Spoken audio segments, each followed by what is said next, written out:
Assalamu alaikum wa rahmatullahi wa barakatuh. Alhamdulillah Rabbil Alameen. Wassalatu wassalamu ala Rasulihil Kareem wa ala alihi wa sahbihi ajma'in. Amma ba'd. Islamic Economics Association of Kuwait University would like to welcome you all to this special session as one of the process of ongoing lectures and also series of uh, lectures, programs, talks organized by Nadil Iqtisad al-Islami bi Jami'at al-Kuwait. So today's lecture is very important to understand the proper meaning and understanding of wealth from Islamic perspective and what is the proper use of wealth, means of wealth, and also the resources of wealth in Islam. So inshallah today we'll be looking forward to know more about Islamic wealth management from Maqasid perspective from the lecture of Dr. Habibur Rahman, inshallah. So, first of all, I would like to thank Dr. Habib for accepting the invitation and for joining us today. And we would like to thank and welcome all the participants who joined already in this session and who will be joining in coming few minutes, inshallah.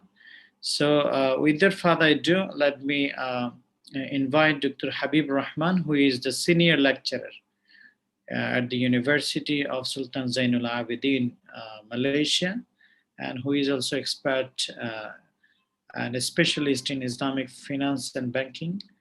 So, please welcome Dr. Habib to deliver his lecture today. فليتفضل مشكورا. Thank you very much. Jazakumullah khair, Ustaz Dr. Mahiuddin. So, mumkin, please allow me to share my slide. Okay.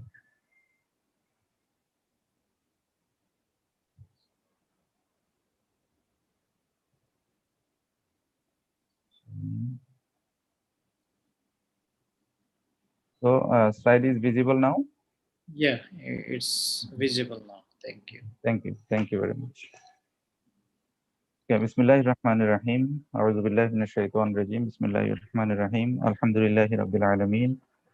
Wassalatu wassalamu ala nabiyil ameen wa ala alihi wa ashabihi ajma'in. Rabbi zidni ilma, Rabbi shrah li sadri wa yassir li amri wahlul 'uqdatam min lisani yafqahu qawli. Subhanaka la ilma lana illa ma 'allamtana innaka antal alimul hakim. So thank you very much, Dr. Muhammad Mahiuddin, for a nice introduction. Jazakumullah khairan. And thanks also to the Islamic Economic Association, Nadia al-Iqtisad al-Islami, Jami'atul Kuwait, for organizing continuously these type of informative and knowledge providing sessions. I believe that all these sessions are going to be very beneficial for the researchers, student participants all over the world. So, alhamdulillah, walillahi alhamdu wa shukr. So thank you very much also all the participants who joined so far with us in this session, and inshallah who will be joining also. So alhamdulillah, walillahi alhamd. Thank you very much to all. So as Dr. Mahiuddin mentioned, inshallah today we are going to discuss on a topic with the title Islamic Wealth Management from Maqasid Perspective. Right. Idara Atharwat, right? Idara Tusarwat min Manzurin Maqasidi.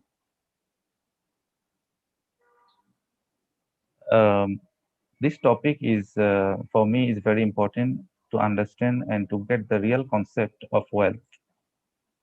Why? Because when we talk about the wealth and finance, when we talk about the money, right, our Muslim mind actually has got different types of thoughts, right? Some believe that we don't need to focus the wealth. We don't need to focus, we don't need to work for money. Means we don't need to focus for this dunya. We just focus only for hereafter, right? And some believes the otherwise, that some other people, they just focus on dunya, right? Alhaakumut takathur hatta zurtumul maqabir. They never satisfy until they reach at the grave. So both are extreme. Extreme from, we can say, right side from left side, right?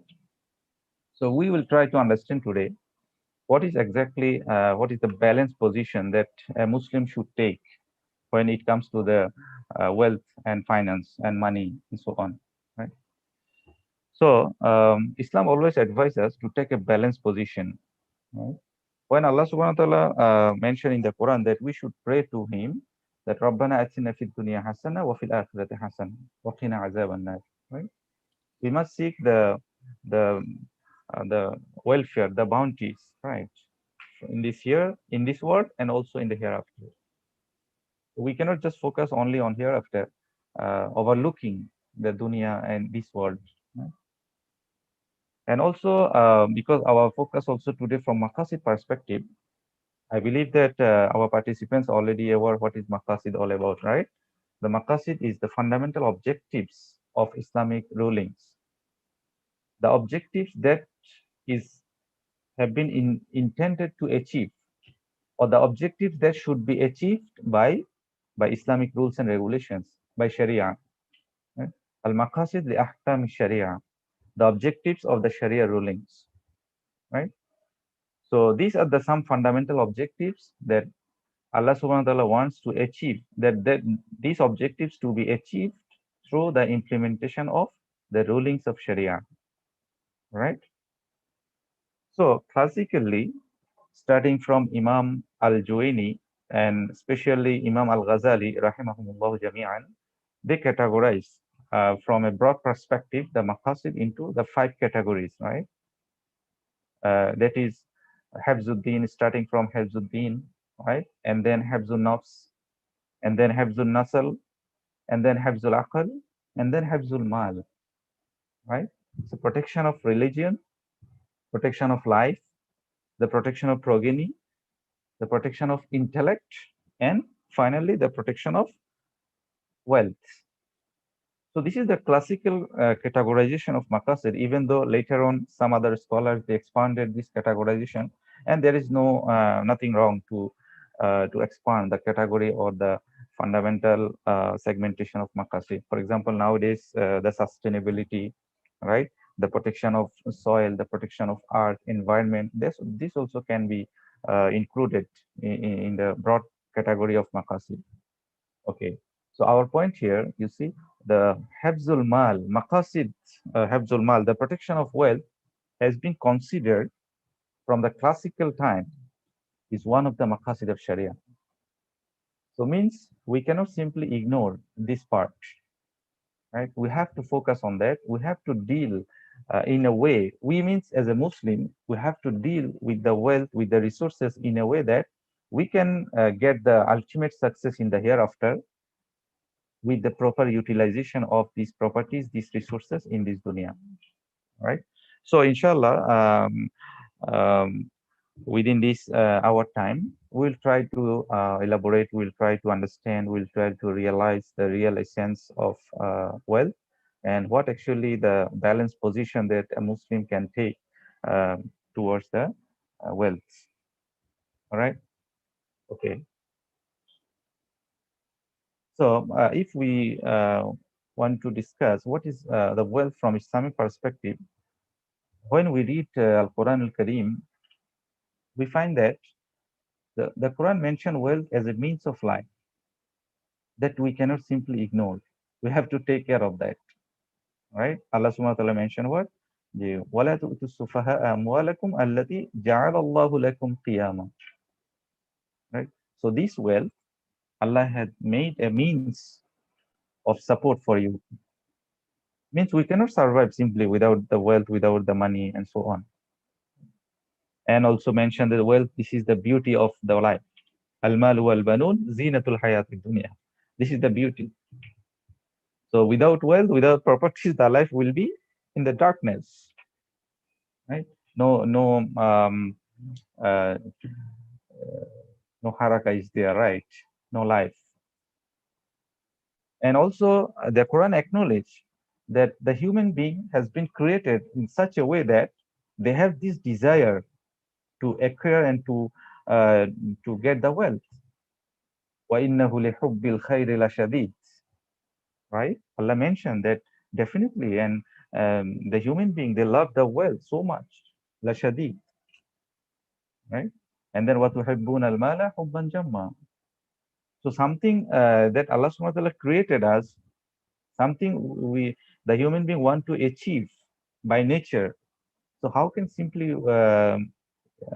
it be ignored simply? It cannot be ignored, right? So many other verses also, Allah subhanahu wa ta'ala mentioned that desire to have wealth is natural. Right? زُيِّنَ لِلنَّاسِ حُبُّ الشَّهَوَاتِ مِنَ النِّسَاءِ وَالْبَنِينَ وَالْقَنَاطِيرِ الْمُقَنطَرَةِ مِنَ الذَّهَبِ وَالْفِضَّةِ وَالْخَيْلِ الْمُسَوَّمَةِ وَالْأَنْعَامِ وَالْحَرْثِ. So all this, the expensive and beneficial wealth, this is fair in the eyes of man. Is the love of these things. So this is instinct. This is natural, right? To get something or to want to achieve something, right? Want to acquire the wealth. This is very, very natural. We cannot simply blame that. Uh, we cannot simply blame the human being for that, right? So on top of that, the wealth is also something which is essential to perform some ritual, some ibadat. For example, we discuss about zakat. So if we don't have money, zakat is not for income, right? Zakat is on the savings. So means we don't need to have only money, only the regular cash flow. We need also some sort of savings, right? Otherwise, how we can pay zakat? Otherwise, the rulings of zakat become meaningless. If there is no rulings, no permissibility, no permission for savings, it means the Muslim can save money as well. And if he has some extent of savings, then he has to pay zakat, sadaqat, and other voluntary donations as well. And we have Hajj for Muslim. So for Hajj, the fundamental condition, one of the fundamental conditions is what? Ability. Ability physically and financially. And there are also many types of sadaqat, kafarat, and diyat, blood money. So if simply the wealth can be ignored in human life, in Muslim life, then how can these rituals can be performed? So somehow wealth is essential to complete our religion, right? To perform the rituals, to perform the ibadat, right? So this is the general perception of wealth from Islamic perspective, which we can say that wealth is somehow essential. It is the means of life, right? And and having desire to get the wealth is natural, very, very natural, right? And we cannot blame the human being if he or she has desire to get the wealth. Right?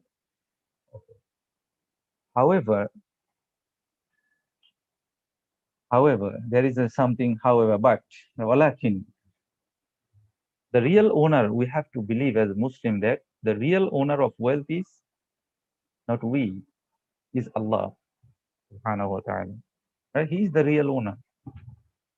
We just we have been made his representative. Right? We are just given this wealth as amana, as a trust. وَآتُهُم مِّن مَالِ اللَّهِ الَّذِي آتَاكُمْ. You give them something yourself out of the means which Allah has given to you. Right? So this is the mal of Allah subhanahu wa ta'ala that He has given to you. So you have to share with others as well. You see, min malillah, not min malikum, not min amwalikum. Right? Wa atuhu min malillah. So ultimate owner is Allah. Right? So this is how from this point the Islamic mindset differ from secular mindset. Right? The mindset that does not acknowledge the Allah, that does not acknowledge the hereafter. Right? And from here they will differ. Their way will be separated. Even though previously we said yes, human getting the wealth, trying to achieve the wealth is very natural, but there is a but, right? There is a different way. Yes, we will try, Muslim should try to achieve the wealth, but at the same time, Muslim should be keep in his mind or in her mind that this is not his or her wealth. Ultimately, this is belong to Allah subhanahu wa ta'ala. So he is just made representative. وَأَنْفِقُوا مِمَّا جَعَلَكُمْ مُسْتَخْلَفِينَ فِيهِ. Very, very clear. Spend out of the substance whereof he has made you heirs. Right. So you are just Khalifa. We are just Khalifa. Right. Moreover, this wealth is a test. وَعَلَمُوا أَنَّمَا أَمْوَالَكُمْ وَأَوْلَادُكُمْ فِتْنَةٌ. Right. This is a test for us. So everything we do regarding the wealth in terms of the acquisition, in terms of the spending and other things, we have to be accountable for that. Who will be accountable for that? We have to answer for that. How we got this money and how we spend this money. And then accountability. ثُمَّ لَتُسْأَلُنَّ يَوْمَئِذٍ عَنِ النَّعِيمِ. Right? So this is the perspective from Islamic that yes, it is very natural, but it is a test, right? And the Muslim and human being shall be accountable for that. All right. So this is the general feature of wealth in Islam. Just now I mentioned. This is part of Islamic code of life. This is part of ibadah. Getting wealth, achieving the wealth, and spending the wealth according to Islamic rulings. This is part of ibadah. Right. There is a component of ta'abbud, ibadah. It's not simply we can say, oh, this is the muamalat part, business and trading, so there is no ibadah, no reward for that. No. Right. And when we talk about the wealth, of course, we have to comply with some ethics should be there. Right. Ethics in terms of, let's say, taqwa, tawakkul, sidq, amana, all these things shall be observed. Very recently, I think this January 2021, the AOF just published the Code of Ethics for Islamic Finance Professionals.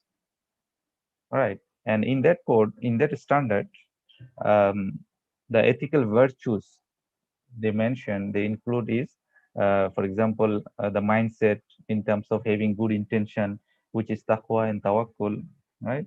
And then doing the things in a right manner, which is sidq and amana, right? And properly with the right people. So quwwa or efficiency should be there. So these are the some ethics we shall be observed and should be observed when we deal with the wealth and finance and so on, right? And of course, this wealth is means, not the destination. We shall focus on wealth. Yes, we have to try to get wealth, but this is why. This is not my ultimate objective. This is not the end. The end is hereafter. As a Muslim, our end is what? Al-falah fil akhirah, right? So the wealth this is just a means. This is just a wasila that we utilize the wealth properly in terms of acquisition, spending. We do sadaqat. We donate, right? We give zakat, right? We take care of our relatives. We take care of our jiran, neighbors. So by all these things, uh, we expect the success in the hereafter. So this is called the means. But if somebody focus on the wealth as if wealth is his destination, accumulation of wealth is everything to him, then he or she never be satisfied. Never be can be satisfied. Hatta zurtumul maqab. So this is we Muslim we believe that wealth just a wasila, just a means. It's not the destination. It's not the final things. And of course, just we mentioned, this is the hand of trust. This is amana to us. And also dealing the wealth should be in a way that it ensures the public benefit, maslaha amma. So these are the some general features of wealth in Islam. Okay.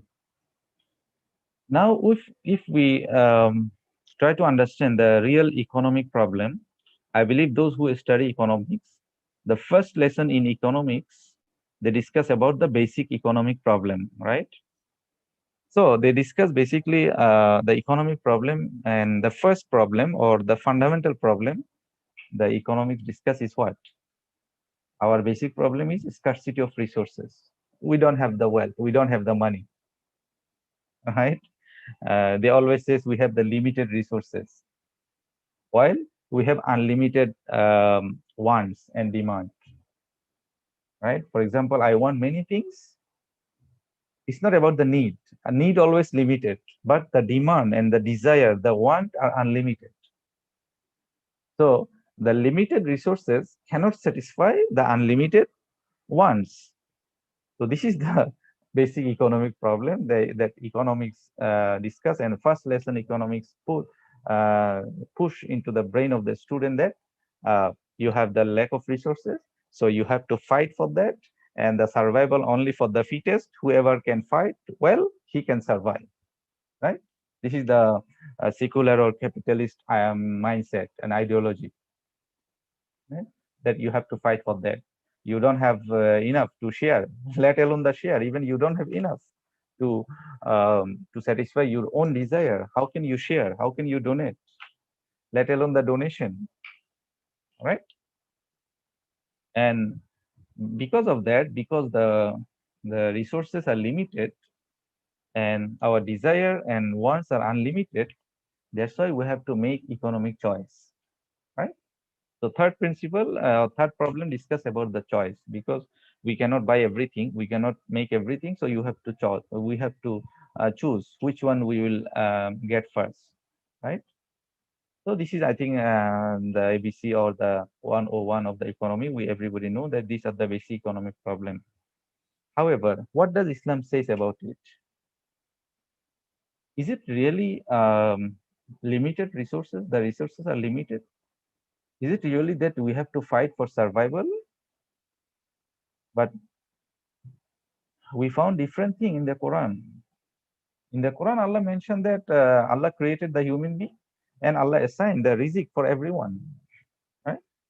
So everyone risk, everyone ration, everyone's the necessary things is already assigned and prescribed, and nobody will die until he or she finish his rizq. So why we need to fight for that? Why we say limit resources are limited, right? But according to Islam, or according to Islamic mindset, the resources are not limited. The resources are abundant and enough. If we go through into the Quran, in many verses, Allah mentioned, right? الله الذي خلق السماوات والأرض وأنزل من السماء ماء فأخرج به من الثمرات رزقا لكم وسخر لكم الفلك لتجري في البحر بأمري وسخر لكم الأنهار. Allah has created everything. This sky, land, the sea, and the forest, the trees, everything. Everything will provide us the resources, right? So how we can say that simply resources are limited? وَآتَاكُم مِّن كُلِّ مَا سَأَلْتُمُوهُ. Allah give you everything, whatever you ask for, whatever you look for, or whatever you need. وَإِن تَعُدُّوا نِعْمَةَ اللَّهِ لَا تُحْصُوهَا. So you cannot simply count the Allah's blessing. Another verse, Al-Hijr, Allah mentioned, وَإِن مِّن شَيْءٍ إِلَّا عِندَنَا خَزَائِنُهُ وَمَا نُنَزِّلُهُ إِلَّا بِقَدَرٍ مَعْلُومٍ. Allah very clearly mentioned that there is not a thing but is the treasures are with us. Means everybody risk is with us. And وَمَا نُنَزِّلُهُ إِلَّا بِقَدَرٍ مَعْلُومٍ. We only send down thereof in due and ascertainable measure.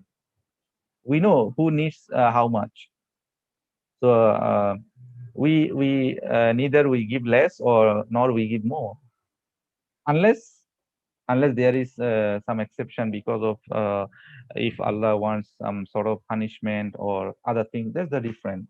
But in a normal case, the risk of all human being is already assigned and already there, and Allah will give the risk biqadarin ma'lum. It's very important word. Biqadarin ma'lum means whatever is needed, right? Allah will give. So how can we say that simply there is a lack of resources? If there is a lack of resources apparently, then we have to think this is our fault, something wrong somewhere. Right? It's not simply then we have to fight for that and we forget the others, and that just we forget ourselves because resources are No, no. limited. So we fight for the survival. No, it's not. Things is not like that, right? So resources in Islam is, according to Islam, resources are not limited, right? Everybody's risk, everybody's resources has been assigned with a due uh, and ascertainable measure, بقدر معلوم, right? Yes, as the economic in the basic economics also mentioned, the human desire are unlimited ones. Yes, as I mentioned earlier, Islam also recognized that the human desire are unlimited. That's true. زين للناس حب الشهوات, then وتحبون المال حبا جما وإنه لحب الخير لشديد. And the Prophet mentioned very clearly, right? If لو أن لابن آدم واديا من ذهب, then if he has a valley of gold, certainly he wants the second one and will not fill his mouth but the soil. And Allah will forgive those who repented. Simply, ألهاكم التكاثر حتى زرتم المقابر. So Islam recognized that our desire are unlimited, that's fine. But then we have to choose. We have to control our desire. At the same time, Islam taught us, there is a teaching for us that how can we control our desire? And we should control our desire. Otherwise, we never satisfy and we never get satisfaction until we reach the grave. Right?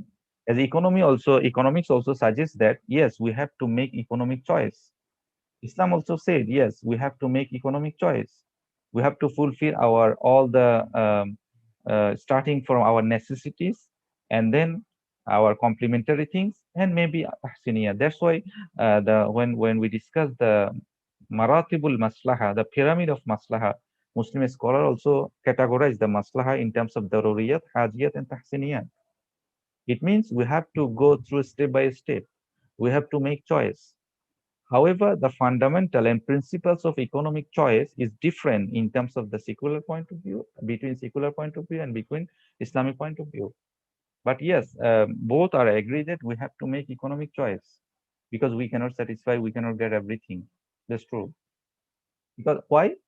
This is not because the lack of resources. No, this is because the unlimited, because of our unlimited desire, right? Our unlimited demands, because we want human being always want more and more. Okay? So how can or how should a Muslim make an economic choice? What is the basis of this choice? Very simple. Very simple.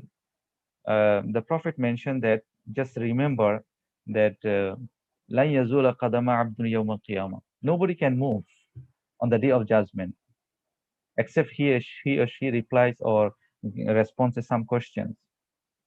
So one of the question is his wealth, how he acquire, how he get, and how he spend. That's it. That's it. If somebody believes in hereafter, if somebody believes that every single penny, every single cent, likulli qirsh, right, he is getting or he is spending, he or she has to respond for that, accountable for that. So then when we believe in this, then we cannot simply make an unwise economic choice. Our choice shall be in line with the Islamic principles, right? And also, Islam teaches us, yes, the Prophet mentioned very nicely, this wealth is very sweet, right? In hadhil mal hulwa, very sweet. So whoever takes it with greediness, man akhadaha bi ishraf nafsin, with the greediness, with the greedy, means getting more and more, he never be satisfied. But whoever takes without being greedy, whatever I got is alhamdulillah, shukrillah, then he will get barakah on it. Right? So this is also a teaching how we can control our desire, how we Muslim, how does human being can control their desire.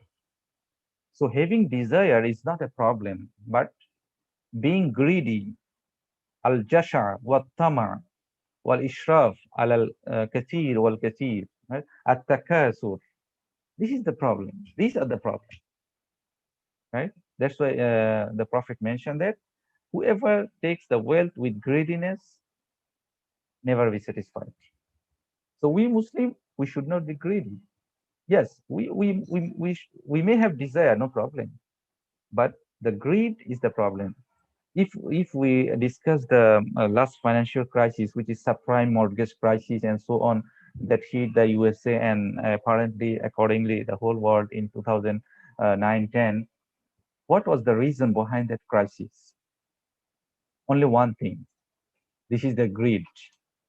Al-jasha' wa tama' al-takathur. This is the main problem. It's not the problem of financial engineering. All they know, they know already what they did, right? And what will come. The consequence they will know. Those financial engineers, right? But they are greed. Because of this greed, they tempted to introduce the more toxic asset, these collateralized asset and asset and again, right? So and then it's become out of control. So the problem was not about other things. The main problem was the greed. So if somebody has greed, he or she never be satisfied in this dunya, and he or she never get what they call the completeness or success in terms of getting the wealth. Never feel that, oh, I want more and more. So this is the lesson Islam taught us, how we can make economic choice. Okay, so I summarize some principles to make an economic choice, because we agree that because of not because of the lack of resources, again, because of our unlimited desire, so we cannot get everything, so we have to make economic choice. However, the principle or the philosophy of making economic choice is different from secular to Islamic point of view, right? So we have to um, control ourselves, we have to control our greediness, right? And then we have to control our desire, and then at the same time we have to follow the Islamic principles, Islamic rules and regulations. So what are the some principles to make economic choice? For example, lawful means. We have something called halal and something called haram. So to meet my desire, never ever I can touch anything which is unlawful. I have to be always within a lawful boundary, right? uh, I have to be only fi منطقة halal. I cannot go uh, in the haram area. So lawful means, whether it is means wasail or policy or whatever, whatever regarding the wealth, I should be enough only with the halal means. Ethics, we discussed before, right? Ethics means akhlaq, which is can say taqwa, tawakkul, sidq, amana, right? Accountability, responsibility, right? These are the ethics we shall be observed when we do the economic choice. Brotherhood, we have to believe that we are not alone. The Muslim cannot be alone. The Muslim should be in a society, in a community, in a family. So he should have brothers, he should have relatives, he should have neighbor, right? He should have community member. So he cannot think only simply alone for him or her. This is not the Islamic teaching. So Islam teaches us that we have to think others as well. Unlike the secular, unlike the conventional, the secular economy, what they focus only self interest or maximization of self interest. The sharing the wealth and or redistribution of wealth or making some sort of donation, whether compulsory or voluntary, this is only unique piece, unique things for Islam. There is no other economic system that advise you, that tell you that, oh, you have to share some of your wealth with others. No, they just focus on maximization of self-interest. So they will make their economic choice accordingly. But we Muslim, we cannot simply just focus on myself. I have to think also others as well in my surroundings. Mutual cooperation. And then finally considering the hereafter. Because we always look for hasana fid dunya wa hasana fil akhirah. Right? And we believe that whatever things, the wrong things we do, we shall be punished and we shall be accountable for that. And whatever good things we do in dunya, we will be rewarded for that. So when we keep this, the beliefs and the idea and the things of hereafter, of course, it will have effect on our making economic choice. So we should be a Muslim shall be observed, shall be followed, or shall be considered all these principles when he or she makes an economic choice. He cannot simply think for the maximization of self-interest or maximization of self-benefit. No, right? So this is the difference between the wealth and dealing with the wealth from a secular point of view and from an Islamic point of view. All right. Okay. These are the sources for these principles. These are the sources just now I mentioned. This is all Allah subhanahu wa ta'ala and the Prophet mentioned. Uh, for example, innamal mu'minuna ikhwa. The Quran mentioned, right? The believers are but a single brotherhood. So we cannot simply think ourselves as well. No, we have to think together, right? We have to think, consider other family member. We have to consider the community member. We have to consider our neighbors, right? So that all can be benefited from my economic choice, from my economic decision, or at least nobody can be affected negatively from my economic decision. And the Prophet also mentioned, we all know, مثل المؤمنين في توادهم وتراحمهم كمثل الجسد, right? لا يؤمن أحدكم حتى يحب لأخيه ما يحب لنفسه. And the Prophet gives and appreciate the practice of this the Ash'ari people, Ash'ari tribe. Whenever they have the shortage of food, so they accumulate whatever they have first, and then they share accordingly. So this is a nice practice. We are now talking about the takaful, right? Solidarity, mutual brotherhood, or mutual cooperation. This is the classical example and historical example of this solidarity, of this brotherhood. So when we make an economic decision, right, we cannot simply ignore for that or all this, right? So these are the some principles of making economic choice. All right. If now we talk about the maqasid, at the beginning I mentioned that protection of wealth, hifzul mal, is one of the maqasid, right? Is one of the objectives of Sharia. So how this maqasid can be achieved? How maqasid of wealth or hifzul mal can be achieved? Like all other maqasid, this maqasid can be achieved from or by implementing the rulings. These are the rulings. These are two types of rulings. One is do, ijabi, positive. Another one is don't do, negative, salbi. For example, some things we have to do, we have to observe, and something we cannot do. But the maqasid, the maqsad or the objective is the same, the protection of the wealth. For example, even you see the Prophet emphasis in a way that he mentioned man qutila duna malihi fahuwa shahid, means we have to protect our wealth. Even though we need to sacrifice our life, we can do that, and we will be considered shaheed if somebody is sacrifice his or her life in terms of in order to protect the wealth, the hafzil mal, right? We cannot simply say, okay, take my wealth. I don't need that. No, there is a room for us to protect and to take care our wealth, right? So to protect the wealth, Islam encourage the investment, istismar, right? Istismar by following the Islamic principles, of course, istismar ashari. So we cannot simply put the money idle. Then inflation and for other reason, the value of the money will be reduced. So halal spending, we have to spend the halal way. Balance spending, right? وَالَّذِينَ إِذَا أَنفَقُوا لَمْ يُسْرِفُوا وَلَمْ يَقْتُرُوا وَكَانَ بَيْنَ ذَلِكَ قَوَامًا. So this is the balance spending. These are the main problem. Now the world is talking about the sustainable consumption. This is a balanced consumption, right? It's not only about talking about the sustainable production, it's also talking about the sustainable consumption. Islam taught us a long time ago that we have to consume as well sustainably in a balanced manner, right?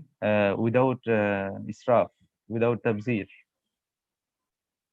And there is the portion of sharing donation, sharing wealth with others, compulsorily zakat or voluntarily with other sadaqat, right?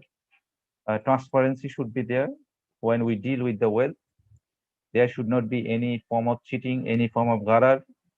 The Prophet prohibited bayul gharar, selling something uh, with deception and fraud, right? Without proper transparency and disclosure. Protection from loss and destruction. We cannot simply let our wealth is devastated and distracted. No. So these are the things we have to do. Islam advises us to do. Why? To protect the wealth. And on the other side, Islam does not allow us to do something also again to protect the wealth. For example, no hoarding, no ihtikar, no wastage, no non-halal spending, non-halal consumption, no zulm, no udwan, no fraud, right? No riba, gharar, and maisir. All this haram. Why? To protect the wealth, right? So these are the rulings. The objective of these rulings is what? Protection of wealth. All right.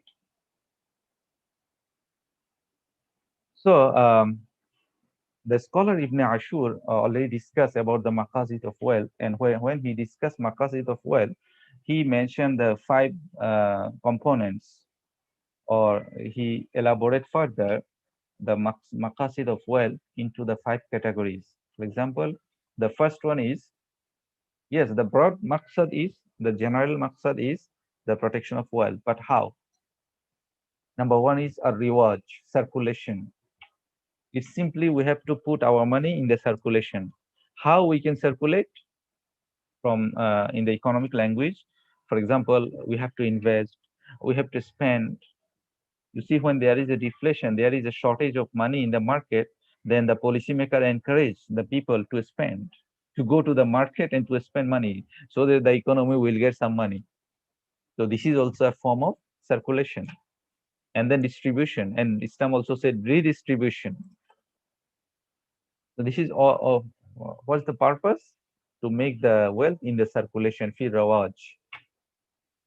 Transparency, al-wudu.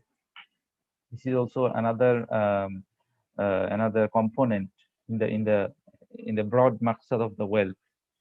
So how transparency can be achieved? For example, nowadays in the corporation, in the corporate governance, we know talking about so much on the disclosure, right? And no gharar, no zulm, and no manipulation.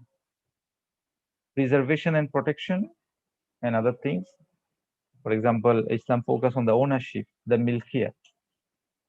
The milkiyah shall be protected and honored.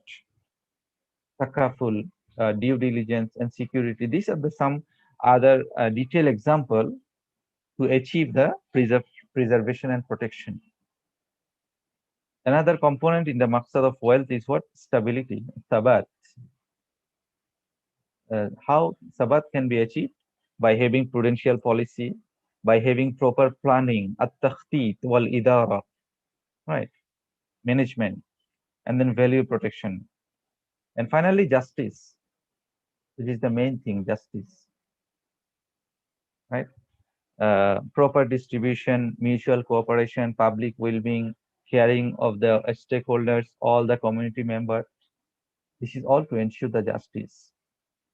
So justice also another important aspect into the in terms of the protection of wealth.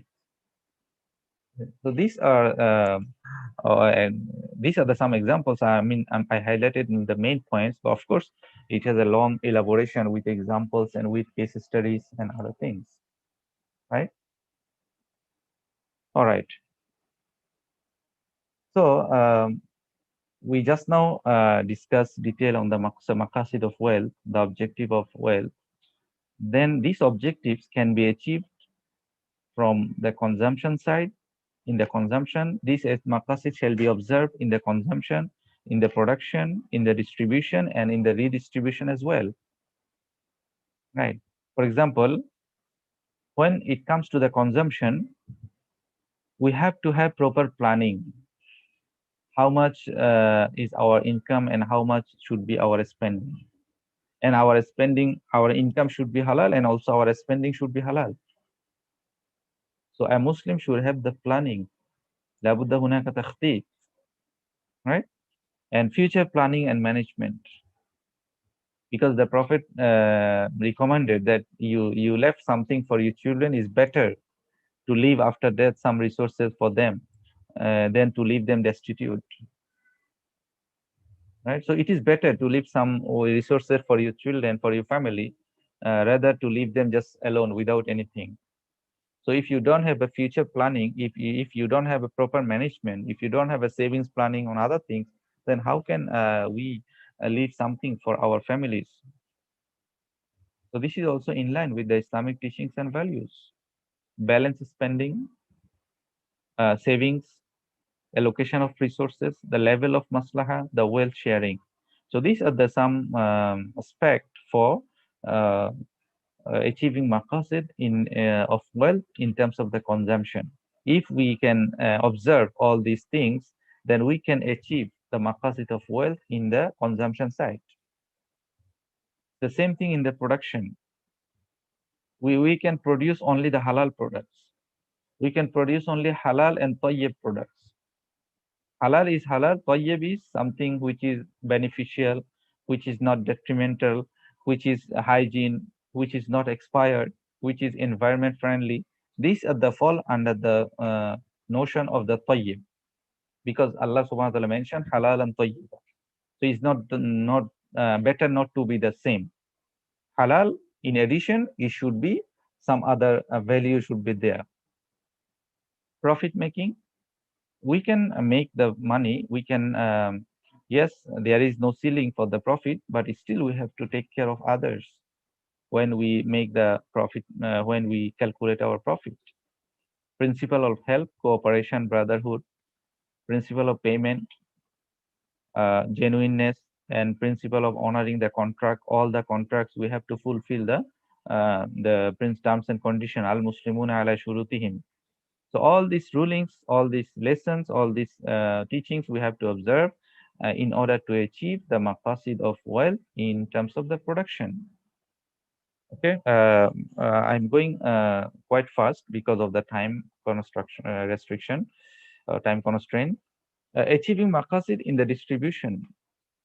Distribution means circulation, as mentioned. Distribution means spending. Distribution means investment. So we have to observe, we have to follow the Islamic principles. No heading, no ihtikar, lawful acquisition, mutual cooperation, financial planning, transparency, and tax payment. These are the things we have to follow in the distribution. If we can follow these, then we can achieve the maqasid of the wealth into the distribution. Then redistribution. As I mentioned, this is the unique part in Islam, the redistribution. Redistribution can be compulsorily, like zakat, like sadaqatul fitr. Redistribution can be voluntarily, like awqaf, takaful sadaqah. So we have to share some of our wealth, right? So that the wealth cannot be accumulated into the few hands only, like is happening now into the capitalist system. It is said that the 10%, the 90% of the wealth is accumulated into the 10 hands, and another 10% wealth is circulating within the 90 hands. What do you think? So 9 ringgit for 1% and 1 ringgit for 9%. So this is the ratio in this capitalist world, because this world does not believe about on the sharing of the wealth or redistribution of the wealth. All right. Okay. These are the some other important part of our discussion today. There is something called financial planning, at-takhtit al-mali. This is also part of the management. So far, we have learned that the wealth is something important for us as a Muslim. Even the success in the hereafter also is subject to the proper utilization, proper spending, proper management of the wealth in this dunya, right? If we can manage our wealth, we can achieve the wealth, we can save money, we can donate the money, we can share the money, so we can get the reward as well. We can perform the ibadah of zakat, hajj, and other things as well. So there is no doubt that wealth is important for us to complete our religion as well, to complete my deen, right? But we have to have proper planning for that. So this is called nowadays the financial planning or Islamic financial planning, Takhtit al-Mali al-Islami. So Islamic financial planning is nothing but a roadmap to manage one's asset, one's resources in terms of, it means I must have a plan how I manage my wealth. In terms of what? In terms of the earnings, in terms of spending, in terms of savings, in terms of using credit, in terms of investment, even in terms of the donate. So how much my income and how much I should spend and how much I should save and how much I should donate, right? So this is all about financial planning is a process of setting goals. I have to have the target, short term and long term. And then in order to achieve that target, I should develop a plan and then I should put the plan into the action and finally I can achieve the goal. So this is all about the financial planning every Muslim should have, right? In throughout his life. Okay. So what are the pillars of financial planning? What is the main things here? The main thing is wealth protection. I have to protect my wealth, and then wealth accumulation. I have to income. I have to generate the wealth because now I am in the middle age. I am strong. So after that, or maybe after retirement, I don't have the income stream. So I have to have some savings for that time for retirement. I cannot simply say, no, I will do tawakkul on Allah, then Allah will settle everything. No, that will be tawakkul, right? I have to tie up my camel first, then only I can tawakkul on Allah. So this is all about the planning. The Prophet mentioned, tie your camel first, then you do tawakkul on Allah. Right? So this is called wealth accumulation. And then the wealth preservation. The wealth preservation, the money I will generate here, I have to preserve the value in terms of to put it into the investment, all right? And then wealth distribution, and finally wealth purification. Wealth distribution is all about the wealth sharing, waqaf, sadaqat, donation, other things. Wealth purification is the form of zakat or sadaqatul fitr. So these are the main things that shall be in our mind or a person's mind when he or she makes the financial planning. Right. These are the عناصر الرئيسية في التخطيط. What are the factors? ما هي العوامل في هذا التخطيط? How do I make a planning, a financial planning for that? For example, first I have to set up my goal. هناك لابد هناك الأهداف. Of course, my goal shall be in line with my values, with my philosophies, with my belief. Right? My goal shall be in line with my religion. And then person shall be considered the major event in his life. For example, of course, everybody's life, not lifestyle, everybody's life condition is different, right? Who is our dependence and what are the responsibilities on my shoulder, right? So the major life events also shall be considered. And then lifestyle. And then life cycle. Life cycle means what do I need when I am young, when I am in the middle age, when I am in the retirement age, and other things. So these are the things shall affect the financial planning at takhtir. Okay. The scope of financial planning, for example, how can we what shall be considered when we do the planning? For example, we shall consider first what is the cash flow and liability.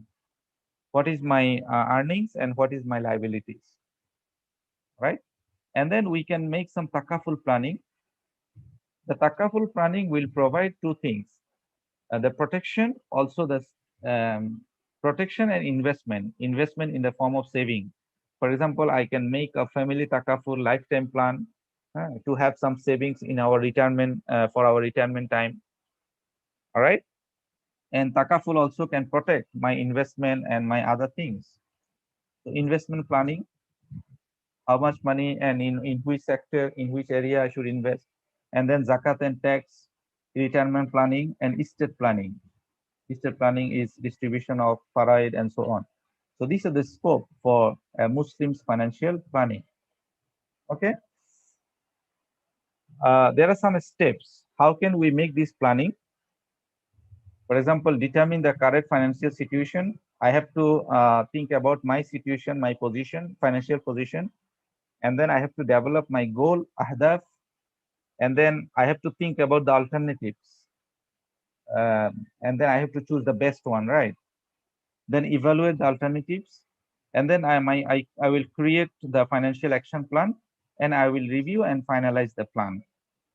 So everybody, every Muslim should have a financial plan to manage his or her things properly in each and every stages of life. All right. So this is the final slide, last slide, I believe. This is the last slide. Why? Why we should have financial planning? Is it important? Is it? Does it give some benefit to us? So let's see. What is the objective or maqasid for Islamic financial planning? Number one, it brings prosperity and bliss life. It will give barakah in our life. It will make our life closer to Allah subhanahu wa ta'ala. Why? Because if as a Muslim, I have a financial plan, so of course I will concern about halal and haram, because there is no haram in my planning. Nowadays, we Muslim generally, we are so much concerned about the halal food, but we are not that much concerned about the halal income. Otherwise, how can a big amount of conventional banking, this riba-based banking, can survive in the Muslim community? Because we don't care much about the haram income, about the riba, and so on. So in this case, if a Muslim has some sort of financial planning, so of course he or she will be very concerned about halal and haram. So he cannot let his wealth mix with some haram income, right? And we understand tawakkul and rida. If we have a plan, means we really understand the concept of tawakkul, right? And concern about barakah, and spend wisely based on our priority. We cannot simply go into the market and buy whatever we like. No, we have a plan, what I should buy and what I should not buy. That's why those who do not have any plan, and he or she has the credit card, just simply go and like something and just buy without thinking how he gonna pay, how he gonna settle it. He become indebted. He took the loan. But if he has a plan, so he can avoid this one. He can handle this one.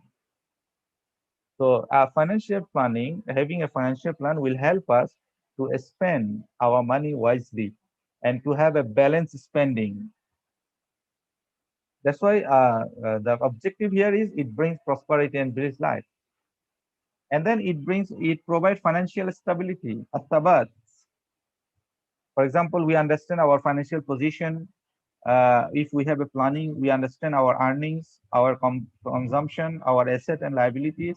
So we can adopt the lifestyle accordingly.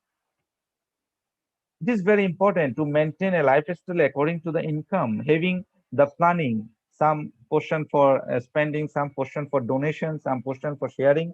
So means we can manage all. But if we don't have any plan, maybe we spend all the money in the consumption, and we don't have anything. There is nothing left for sharing or for donation.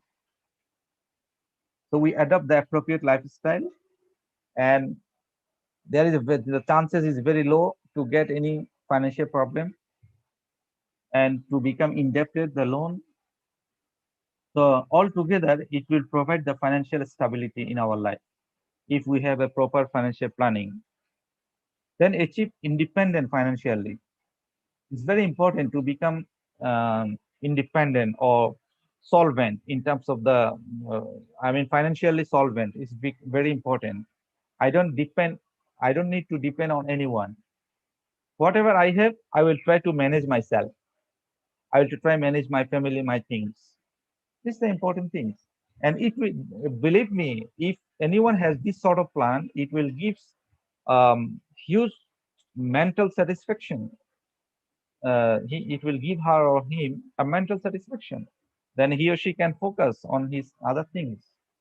It's very important to have a mental satisfaction, right? So he can have a good investment, takaful protection, retirement planning, alternative income, or many things. And finally, preparation for the hereafter.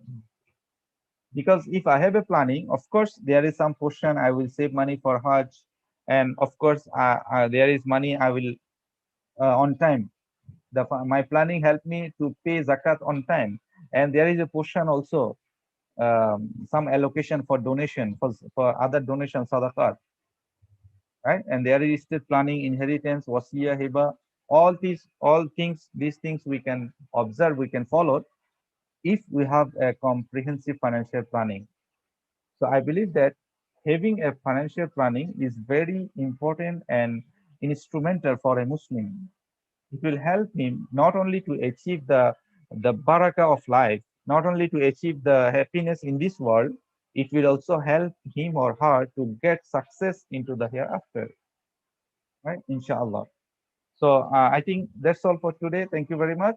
So in my this 1 hour discussion, what I'm trying to make the point that the wealth is important for Muslim, and of course wealth is a test. This is a amana in our hand, and we Muslim we shall handle it properly. We have a proper financial plan, master plan, financial plan to manage our wealth according to Islamic teachings and values. So thank you very much for having patience for this throughout the 1 hour. And هذا وبالله التوفيق والهداية وما علينا إلا البلاغ. السلام عليكم ورحمة الله وبركاته.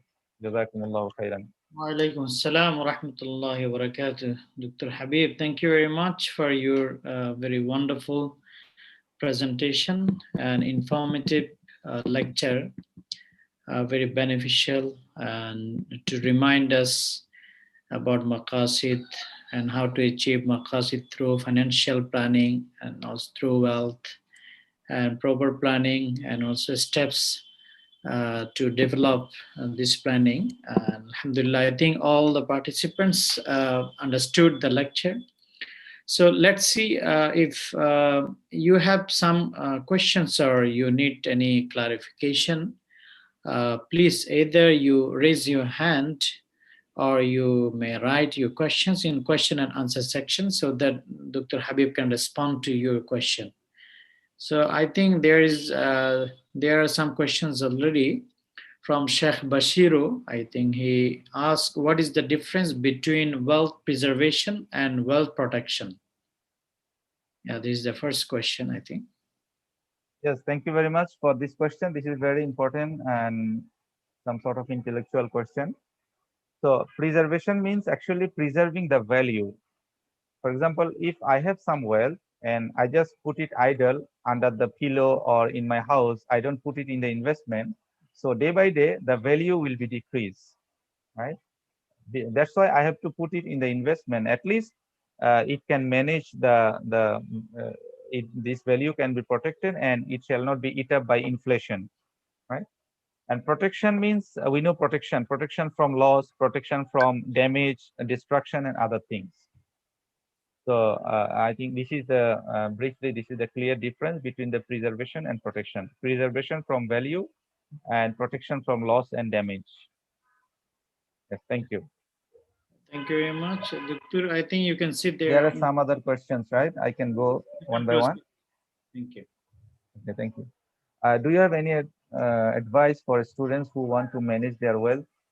Yes, I think students, this is very good if a student can have some sort of financial plan from very beginning, because nowadays students also have some sort of incomes as well.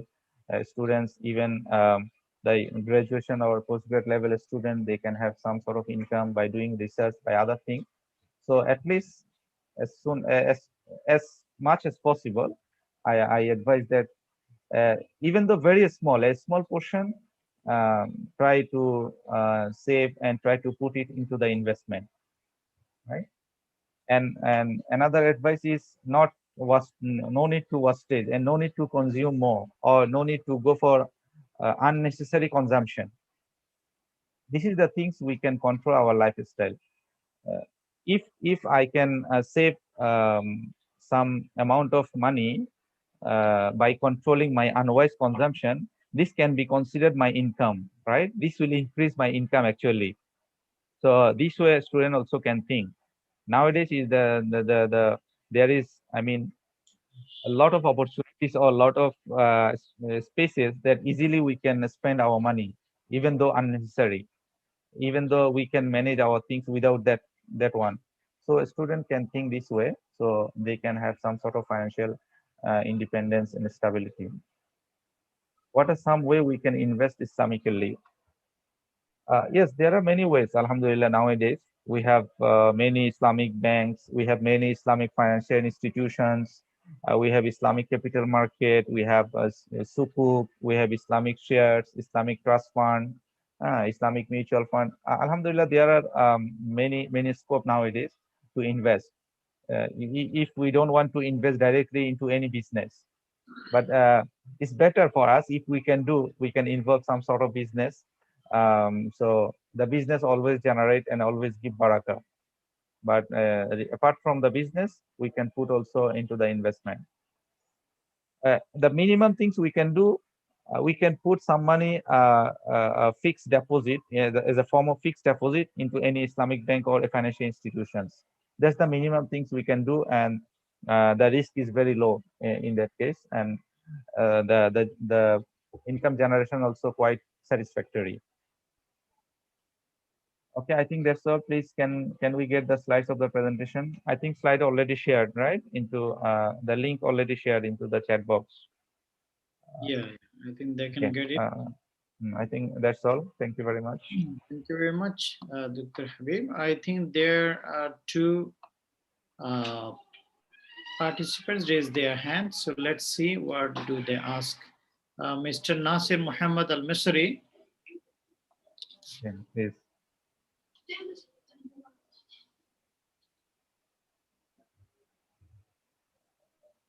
Yeah, Mr. Nasir, please welcome. Yes, sir. Yes. Assalamu alaikum wa rahmatullah. Assalamu warahmatullahi wabarakatuh. Sir, assalamu wa rahmatullah. I know that your command of Arabic is good as much as the English. But since you have been I talking, was in the Misr. oh, no problem. You know, I'm Al Masri. The origins of my family name related to Egypt because of our own trade with it. So Al Masri is, you know, a definition for somebody who trades between Najd, Saudi Arabia, and Kuwait with Egypt through Palestine. Okay. Oh, this traditional, the traditional business route. Eila fi Quraysh. I think Rihlat al-Shita was Yes, saved. yes. We are part of that journey. Yeah, between two sides, you know, during winter and summertime. Anyway, sir, you have been talking about so many things that we as Muslims believe in them. The reality is something different. I'm seeing so much contradiction between what we believe in and what we do. Yes. And this conflict of interest shows in a very obvious way on our own financial system. Our financial system talks about religion, talks about Islam. The reality, it's a riba-based economics, and it's a riba-based economy. And, our system, the financial system and the monetary system related to the dollars or the basket of different currencies, but it has nothing to do with what's so-called the Islamic dinar. While we are talking about preservation of our own money, plus protection, plus, trying to raise it above the meaning of the money itself to something else, it is the relationship between the money and the solving of the problems of the Arabs and Muslims. The reality is we don't see that what's so-called money, either the riba money or the Islamic money, trying to solve our own problems in living areas, having houses, solving our problems in education, training, scientific research, health protection, and services. I'm seeing so many conflicts, so many contradictions. Yes. Where's the money, or where are the banks, the Islamic banks who try to solve our own problems? What's the difference between them and the riba banks? Either they call it ujri or faida, and they call it murabaha. The reality is, we have so many problems. Like in Kuwait, we are looking for somebody who provide us with 100,000 units to live in, and we did not see one single bank trying to solve this problem from the Islamic point of view. And that does not mean that, I'm not pointing on the performance of the Kuwaiti government or any Arabic or, Islamic government. The other thing is, where is the zakat? In the law, you have to pay taxes, but in the law, in so many Arab and Muslim countries, zakat is not a law. It's up to you. The reality, it's not up to us. It's up to God, and we have to pay it. Okay, where is the effect of zakat? Where is the effect of the ray of awqaf? Where is the effect of the khums of the Shi'at? Okay, and so many things that we are talking about. Yes, we know very well whatever that you have been talking about. And we know the circumstances and the consequences and so on. The reality is we are practicing hypocrisy between what we believe in and what we practice. And we should practice what we believe. Okay? Practice what you preach. I think Mr. Nasir is asking, where is the solution? How to practice the real and proper Islamic rulings? It's more than this, sir. It's more than this, because it is obvious. The gentleman, our sheikh, is talking about how can we build a financial system and how can we preserve our own money. How in the world am I going to save while most of my money is spent on day by day on the requirements of life in Kuwait and the life in general? Okay, where is the what's so called sukuk? Where is the insurance, Islamic insurance, to make a sadaqah al-jariyah, to do something for my own kids, okay, for their own future? I know that once we are born, we are protected by God. Everything is written, but we have to do something for them. I don't have the money. I don't have the time to do all of these things. We are struggling. While we are talking about Islam, we have so many poor guys. We have so much backwardness. We have, the integrity has nothing to do with the financial systems in the Arab world. Okay, transparency, good governance, and so on. There are so many things that we are fighting while we are talking about good things, and we are not practicing whatever that we are preaching to the others. While we are living in the West, we are seeing so many good things that even though they are what's so-called non-believers or kafir or whatever, but they are doing something good for the human being, far better than us. Okay, So I need you to talk about the deep roots of the financial problems and the okay, I think the management point is problems clear, Mr. Nasir. of the Thank you Arab very world. much. Thank you, Yeah, sir. thank you very much. Yeah, please, let's listen from Dr. Habib if you. Thank you very much. Actually, Mr. Nasser has highlighted the point we used to discuss in any other occasion, that the gap between the ideal and practice, or there is an issue called form over substance. We have a principle, we have ideology, we have values, everything, but of course we are not perfect. There is a long gap into the practice, as he rightly highlighted the issues, and this is also somehow related to the we call the systematic risk or population risk. This is the issue of our problem, our own problem. This is not the problem in the Islam.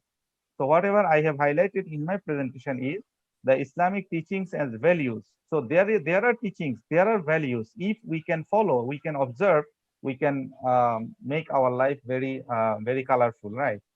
So the problem we are facing now, this is because of we don't follow these teachings and values, right? Zahar al fasadu fil barri wal bahri bima kasabat aydin nas. So this is our mistakes, our wrongdoings. That's why we are facing all this poverty, all these things as you highlighted. And the West, maybe they don't have this problem, but of course they have other problems. So the more we can implement, we can reduce this gap. Inshallah, the more we can make our lives colorful. So another important um, even not very fast. Previously, we Muslim, we are not so much aware about these things, right? Previously, even our fathers, our forefathers, they just believe that we don't need focus to this dunya, and we just focus on the hereafter. These Islamic banks we are talking about is only 30 years, 35 years. But conventional bank is here from 100 years ago, 1,000 years ago, right? So of course it takes time, but Alhamdulillah, so far the awareness is increasing. We are now got a space to talk about the Islam, to talk about the halal income, to talk about the halal and haram income, right? The Sharia is now having discussed in the five-star hotel in the in the Western countries as well. So these are the some advantage, some positive things that we can carry on. But yes, of course, there is always gap. There is no deny on that part. But we have to try from individual to the community. Nobody can do alone. We all Muslim, we shall try to reduce this gap and to understand the Islamic these valuable teachings and knowledge to manage our things properly. So inshallah, if we all can have a clear understanding on that, and we are sincere to practice in our life, so we can achieve the maqasid of the wealth, right? I think there's the things I can say in this short time. Thank you very much for this observation. Thank Right. you. Thank you very much, Dr. Habib. And I think I can add some points. Yes. In some Muslim countries are now practicing and they are taking initiatives. We can see in Gulf countries and also other Asian Muslim countries, and some other individual associations, societies, even financial institutions are taking initiatives to implement absolute Islamic rulings in banks and also financial transactions. So inshallah, we are hoping positive, and we are hoping that Muslims are going forward, inshallah. So let's see, Dr. Habib, I think there is another question. You Okay. can see the question and answer section. How does time value of money play out in real Islamic economy? Okay. Thank you very much. This is another burning questions. And a lot of the literature already have been written, have been published on this topic, time value of money. So what I can say, what I have learned, that time value of money means the time has a proportion of the money. Right. للزمان حصة من أو للأجل حصة من الثمن. And this point has been discussed in the classical fiqh books as well. Classical fiqh scholars, they also discuss, they also acknowledge that time has a portion of money. Now, what is the difference? in Islamic things, we can put this time as a portion of money. We put this one into the buying and selling contract, into the contract that has been allowed in Islam. But time has a portion of money. If we put in a lending transaction, that will be interest. For example, I give you 100 ringgit, you will give me 150 after 6 months. So if you ask me why I put extra, what I add 50 ringgit or $50, this one I can say for 6 months period. So I value this $50 against the time. Right. It costs times value of money, and this is in the lending. And in Jahiliyyah period, they used to practice that, okay, if you don't have money, you give me extra, I will extend the period. So the money has been calculated against the time. That's why it is called time value of money. But in Islamic commercial transaction, how it has been practiced, it has not been calculated in such a way. Straight away, it said, okay, if this commodity has been sold for the spot price, the price is this amount, and if it is on credit, maybe the price will be a bit higher. So this is how time value of money has been practiced in the Islamic commercial dealings. And another one is the riba. I think the practice is different, even though the notion or the concept is the same. All right. So for details, I advise to read. There are a lot of literatures. Scholar already discussed the thing very widely. So I advise you to refer and to read some of the literature on this point, time value of money. Okay, thank you. I think there are one question in the chat box. Actually, he's asking about the performance of Islamic banks, whether Islamic banks is practicing the Islamic rules or not, something like that. Do you think that Islamic countries practice the Islamic rules in the works market like banks, for example? Yes, yes. We can simply say yes, they are following. They have Sharia scholars in their governing body. They have the Muraqibun there, right? Hayatul Muraqaba Sharia there. So they are as much as possible. They are screening everything. They used to screen everything, and they used to give the best advice to make it the more closer to Islam as much as possible. So Alhamdulillah, we can say yes, they are following Islam in all of their transaction and things as much as possible. You know, Allah subhanahu wa ta'ala mentioned, Fattaqullaha mastata'atum. So we cannot go beyond our ability. So they used to try their best to follow the Islam. Okay? Thank you. Thank you very much, Victor. I think there is only last someone is asking, raise hand, I think Dr. Abdul Hamid. Mr. Abdul Hamid, please. Mr. Abdul Hamid, please welcome if you have any question. Yeah.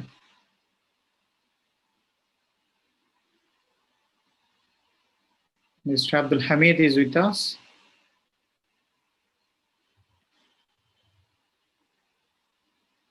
I think he is off now. Let's see. Assalamu alaikum wa rahmatullah. Can you hear me?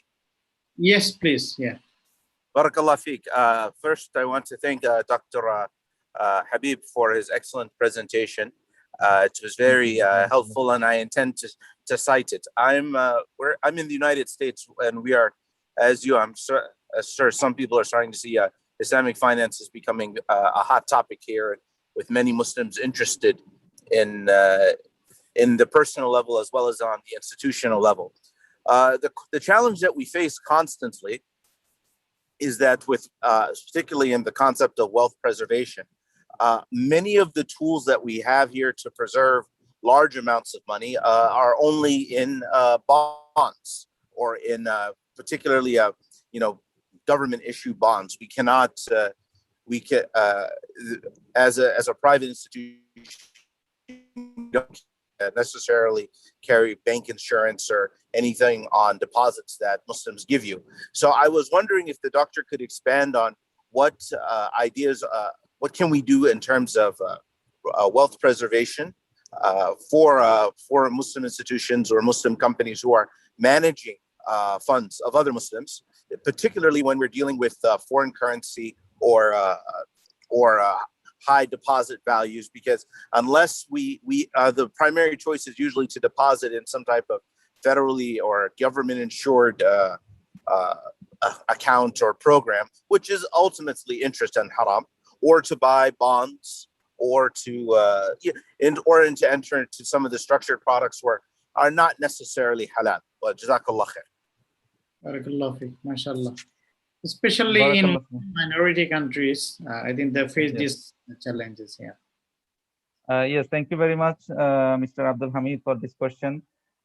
Yes, in my Muslim minority countries, there are always challenges to follow the Sharia. So I think one of the fundamental issue here, how much concession a Muslim can get when they live in the minority countries, right? I mean, rukhsa. So this is another issue, whether nowadays Muslim can enjoy the rukhsa, the concession, living in the minority countries or not, because this is the issue of whether is it really emergency, is it really essential for you to stay in the Western countries and to ask for the rukhsa of Sharia? Is it you bound, someone bound? Or because Allah mentioned that inna ardallahi wasi'a fatuhajiru fiha, right? So this is the one side of discussion. Some says we cannot simply ask for rukhsa while we live in the Western countries.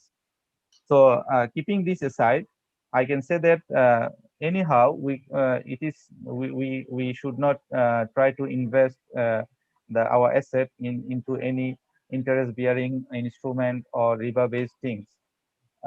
There are some initiatives day by day increasing. So maybe those who stay in the Western countries, they should screen.